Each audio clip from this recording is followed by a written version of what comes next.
পাপড় খেতিতে মানে বোল্ডার দেখার জন্য খুব আদর্শ জায়গা। বাহ, খুব সুন্দর। এই যে এই রকের একটা এই যে ক্লিভেজ, এই যে একদিকে হেলে আছে না, পুরো রকটা দেখো, বাহুটা ডান দিকে হেলে আছে, আর নদী কোন দিকে আসছে, উপর দিকে নিচ দিকে। তাহলে এটা কি নদীর বিপরীতে, এটা ডিপ, তার বিপরীতে নদী আসছে, তাই এই নদীর নাম হচ্ছে anti deep stream. Anti deep stream পুরোটা কি সুন্দর দেখা যাচ্ছে, ভাগের একটা অংশ এই পাশে আছে, নাকি এই জায়গায় আছে, এটা এই পাশে একটা দেখ, এই যে এই ভাগটা, এই যে একটা ভাগ এদিকে এলে আছে উল্টো দিক থেকে, সেই জন্য এটাকে বলা হয় অ্যান্টি ডিপ স্ট্রিম। যেটা আমরা বইয়ের খাতায় পড়তাম, এটা এখন বাস্তবে আপনি দেখতে পেলাম অ্যান্টি ডিপ, মানে এই জায়গাটা অ্যান্টি ডিপ স্ট্রিম হয়েছে। আর ডিপ স্ট্রিম কোনটা, যেদিকে ঢাল থাকবে ওদিকেই নদী বয়ে যাবে, সেটা হচ্ছে ডিপ স্ট্রিম। দুর্দান্ত অসাধারণ একটা আমরা জিওগ্রাফিক্যাল ভিউ পয়েন্ট এই পাপড় খেতিতে পেয়ে গেলাম অ্যান্টি ডিপ স্ট্রিমের কনসেপ্টটা। আর এটা হচ্ছে বিশাল বড় বোল্ডার, জায়ান্ট বোল্ডার, বিশাল আকার একটা বোল্ডার এখানে দেখা যাচ্ছে। ওই রকের সঙ্গে এই বোল্ডারের কোনো সম্পর্ক নেই, মানে ওই রকের স্ট্রাকচার আলাদা, এই বোল্ডারের স্ট্রাকচার আলাদা। দেখো রকটা, ওটা হচ্ছে বিভিন্ন রকের লেয়ারগুলো, আর এটা একটা বোল্ডার, এটা সম্ভবত কোয়ার্টজাইট কিংবা গ্রানাইট হতে পারে, আর এবং কোয়ার্টজাইটের মিক্স হচ্ছে। অন্যগুলো বোল্ডার দেখে তাই মনে হচ্ছে যে এটা কোয়ার্টজাইটের বোল্ডার হবে, বড় কোয়ার্টজাইট অথবা নিচের বোল্ডার। সামনে গেলে ভাঙলে একটু দেখা যাবে। বিশাল জায়ান্ট বোল্ডার সাধারণত দেখা যায় না, এত বড় বোল্ডার দেখো নদী ক্ষয় করে নিয়ে গেছে, বোল্ডারটা রেখে গেছে। তো এইগুলো এটা আমাদের হিমালয়ের বিশেষ বৈশিষ্ট্য। আর সামনে আমরা এগোই, দেখি বিশাল বড় বোল্ডার আছে।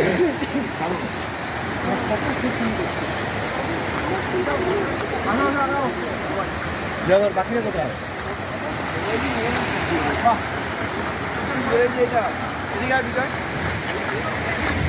এই দেখো ফিশ, কত বড় ফিশ, এই পুরোটা ফিশ, একটা বড় ফিশের লেয়ার, এই পুরোটা কিন্তু একটা ফিশ। এই যে ঘুরে আসছে, ঘুরি হয় ল্যান্ডস্কেপে করে, ল্যান্ডস্কেপ। এই দেখো সিস্ট হচ্ছে নরম হয়, মানে এই ভেঙে যাচ্ছে, ঠিক আছে। এখানে সিস্ট আছে, কিন্তু তার নিচেরও মানে গ্রানাইটের বৈশিষ্ট্য রয়ে গেছে সিস্টে। এটাও সিস্ট, এই অংশটা, এই পুরোটা একটা সিস্টের চাই। দেখো কত বড় চাই, এই পুরোটা সিস্টের একটা চাই। দারুণ অসাধারণ রক, মানে রক দেখতে গেলে এই যে এটা কিন্তু নিশ। আমরা যে দাঁড়িয়ে আছি, এই দেখো ব্যান্ড, এই যে মোটা ব্যান্ড। নিশের বৈশিষ্ট্য কি, মোটা চওড়া ব্যান্ড থাকবে। এই যে দারুণ ও অসাধারণ দৃশ্য। এই দেখো, এই দেখো সিস্টেম স্ট্রাকচার, দেখো সিস্টেম কীরকম অসাধারণ বাঁক নিয়েছে। দেখুন একদম এখানে বাঁক, এখানে তীক্ষ্ণ বাঁক নিয়েছে। এই হচ্ছে এই যে তার ভেতরে দেখা যাচ্ছে, এই হচ্ছে সিস্টের লক্ষণ, সিস্ট লক্ষণ। দারুণ অসাধারণ। সিস্টও আছে এখানে, নিশও আছে এখানে, দুটোই আছে, এবং কোয়ার্টজাইটও আছে, বেশিরভাগই রূপান্তরিত ছিল। চলো ভেতরে যাই, দারুণ। আরগুলো কোথায়? এখানে এত সুন্দর জায়গা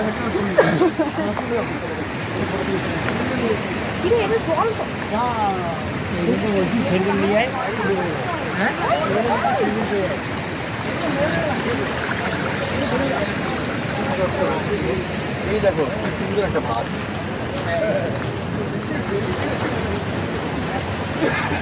এই যে নিচের লেয়ার,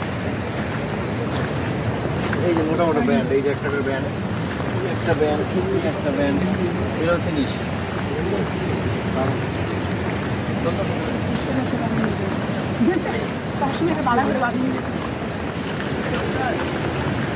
এগুলো হচ্ছে প্লাস্টিকের, এগুলো হচ্ছে প্লাস্টিকের, এগুলো হচ্ছে প্লাস্টিক, ঠিক আছে। এগুলো হচ্ছে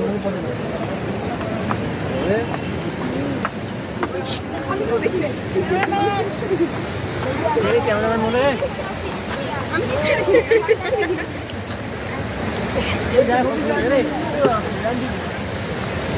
দেখো আমার, ও এখানে এই দেখো পুরোটা এটা আছে না, এই এখানে ভালো করে আছে যে অ্যান্টি ডিপ স্ট্রিম, দারুণ আছে, দারুণ ফিশ। আমি দেখে অনুভূত হয়ে যাচ্ছে, এত সুন্দর ফিশটা স্ট্রাকচার খুব সম্ভব।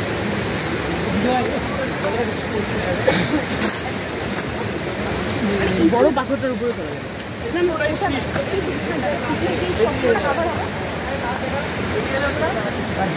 যাবে। এদিকে হেলে আছে আর নদী যাচ্ছে এদিকে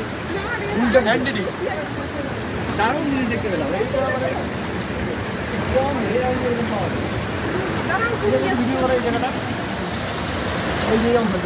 এইদিকে আছে নদী আসছে এদিকে উল্টো, দারুণ একটা ভিউ পয়েন্ট।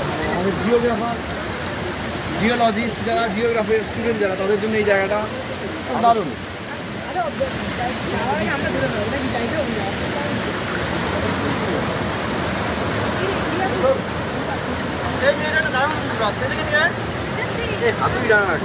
এটা হচ্ছে গার্নেট। এই যে গার্নেটের একটা করে মানে নডুল নিচে দেখাও। এই যেগুলো গার্নেটের নডুল, গার্নেট মানে গোমেদ। এইগুলো সুন্দর করে খোলে আর কি, যখন ভালো থাকবে নডুলটা তখন এগুলোকে খুলতে হবে, খুলে ওটাকে ওই যে শেপ দিয়ে আমরা অলংকার হিসেবে ব্যবহার করি। অথবা এটা হচ্ছে কী করা হয় বলতো, ওই যে আমাদের বাড়িতে ঘষার জন্য শিরিষ কাগজ বলি না, শিরিষ কাগজের উপরে যে গুঁড়ো গুঁড়ো দানা থাকে সেটা হচ্ছে এই গার্নেটের দানা। এটা দিয়ে ঘষলে পরিষ্কার চকচক হয়ে যায়। এটা কিন্তু কালার হচ্ছে তোমার পিঙ্ক কালার, দারুণ দেখতে। এটা ভাঙলে বোঝা যাবে, না ভেঙে আমরা জানি, ওই জন্য দেখতে বুঝতে পারলাম যে এখানে গার্নেটের নডিউল আছে, দারুণ।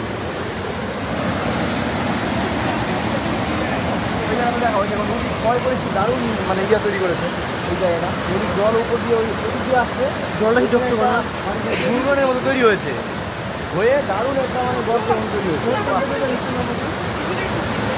ঠিক আছে, দাও আমাকে দাও, তুই হয়রান হয়ে যাবি, ক্যামেরাটা বের আমাকে দে। এই দেখো কি দারুণ ভিউ পয়েন্ট। ও বন্ধ আছে না, খোলা আছে, ঠিক আছে ঠিক আছে, ওকে। অসাধারণ দৃশ্য। এটা হচ্ছে পাপড়খেতি ভিউ পয়েন্ট। চলো একটু ওইদিকে যাই।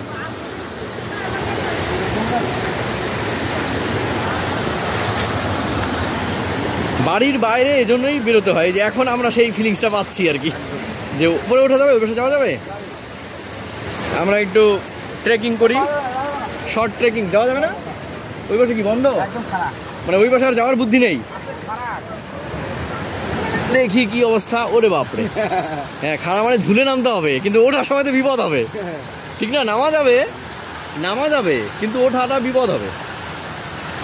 আমরা নামতে সাহস পাচ্ছি না, কারণ এই মুহূর্তে এখান থেকে নেমে ওঠাটা খুব কষ্টকর হবে। আচ্ছা, আমাদের হাইট অনুযায়ী এটা মনে হয় লম্বা আছে বেশি না? হ্যাঁ, নিচ থেকে আমি এই পর্যন্ত পাবো না? নেমে গেলাম, এখান থেকে তুমি উঠাতে হবে না?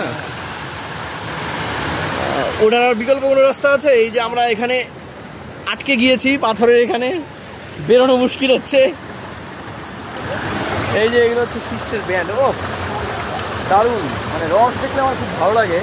এই রক্সের এই যে স্ট্রাকচার, এটা একজন শিল্পকলা, প্রকৃতির শিল্পকলা। প্রকৃতি নিজেই এই শিল্পকলাটি তৈরি করেছে, কি দারুণ দেখতে। এই যে একদম ভাঁজগুলো, হ্যাঁ এই ভাঁজগুলো কি দারুণ দেখতে, মানে প্রকৃতি এটাকে ডিজাইন করেছে, অসাধারণ ডিজাইন। আমি একটা ছবি, হ্যাঁ তুমি ছবি নাও, আমি ভিডিওটা নিচ্ছি। যেতে পারবে নাকি এই পাশে? দেখো তো, হ্যাঁ দেখো ওই পাশে যেতে পারবো কিনা। আমি তো মানে এই ক্যামেরা নিয়ে সাহস পাচ্ছি না।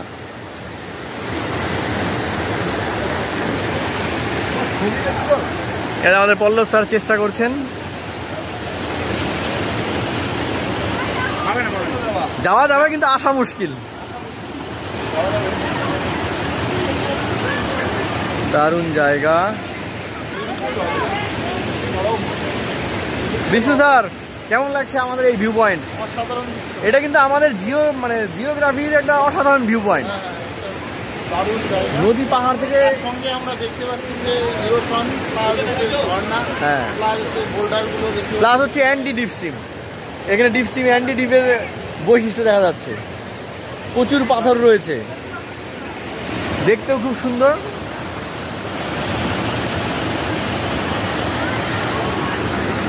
যাওয়া যাচ্ছে না পাশে? দেখি একটু ক্যামেরা ধরো, আমি চেষ্টা করি। আমাকে টেনে তুলবা? টেনে তুলবে, টেনে দাও একটু ক্যামেরা, একটু ক্যামেরা দাও কাউকে, ধরো দেখি, আমি ট্রাই করি একটু।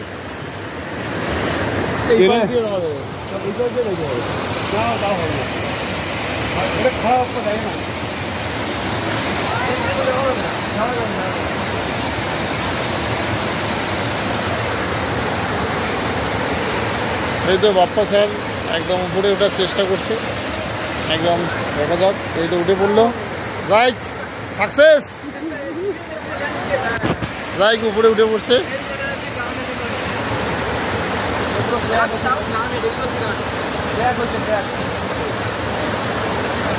এই তো তন্ময় স্যারও উঠে পড়ছে।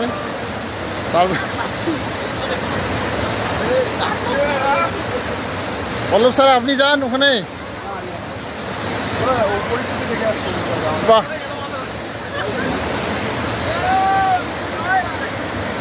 আটকায় দাও, আটকায় দাও, দেখো দেখো দেখো, ও দারুণ। অবশেষে উপরেই উঠে পড়লো, অনেক চেষ্টার পর। একবার ওখান থেকে ঘুরে আসছিল, বাপ্পা স্যার আবার উঠে পড়ছে ওখানে।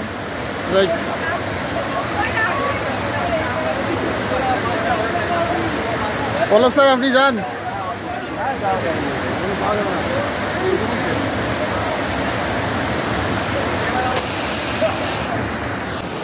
হ্যাঁ ধরবো, এই যে ধরি, এই যে ধরি, এই ধর। বিষ্ণু উঠতে ভয় পাচ্ছে, হাত ধর, আমার হাত ধর। বিষ্ণু সাকসেস, আস্তে, ওয়াও। ও এটা তো নামা যাবে না গো, হ্যাঁ নামলে উঠবো কোন দিক দিয়ে? ওটার মতো পরিস্থিতি আছে। এই দেখো বাচ্চা কাচ্চা ওখানে আছে, আমরা উপরে উঠে গেছি।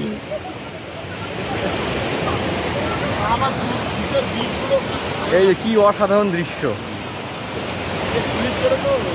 ওই দেখো ওই যে একটা দিয়েছে আর কি, মানে একদম যেটা যে আমরা ইসে বলি সমপ্রবণ সিস্টের, হ্যাঁ এবং রক্স হিসেবে এটা সিস্টের একটা ভাঁজ একদম, এই যে এরকম করে এই আঙুলে দেখাচ্ছি, সিস্টের একটা কার্ভ, ওখানকারটা আমি দেখলাম, ওই যে হ্যাঁ এই যে কার্ভ তৈরি হয়েছে সিস্টের। কি দারুণ না, মানে এখানে একদম জিওলজি, হ্যাঁ দারুণ দারুণ। এখানেই এটাই একটা এক্সকারশনের স্পট হয়ে যায় অন্যতম। আমরা তো এটা ট্রেকিং করছি এখানে, কিন্তু এটাই ঘোরার একটা ভালো জায়গা।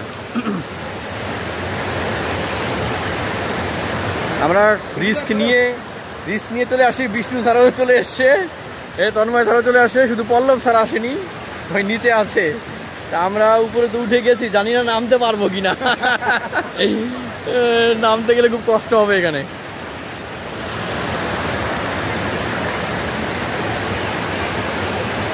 প্রকৃতি কি অসাধারণ দৃশ্য বানিয়ে দিয়েছে আমাদের এখানে। এই যে উপর দিয়ে পুরো গাছ রয়েছে, নদীটা বাঁক নিয়ে এইদিকে এসেছে। এর ভ্যালি মানে দুপাশে দেখো, এই যে খাড়া উপত্যকা এখানেও, আর যদি এই পাশে দেখি দুপাশে খাড়া উপত্যকা। বর্ষায় প্রচণ্ড জল হয় এখানে, এবং যখন তখন হরপাবান হওয়ারও এখানে অবস্থা তৈরি হয়েছে। তাই এখানে আসলে সাবধানে আসতে হবে, বিশেষ করে বর্ষাকালে এড়িয়ে যেতে হবে। শীতকাল এই জায়গার জন্য আদর্শ। জল কি সুন্দর, এখানে তো swimming pool, natural swimming pool, natural swimming pool, হ্যাঁ দারুণ।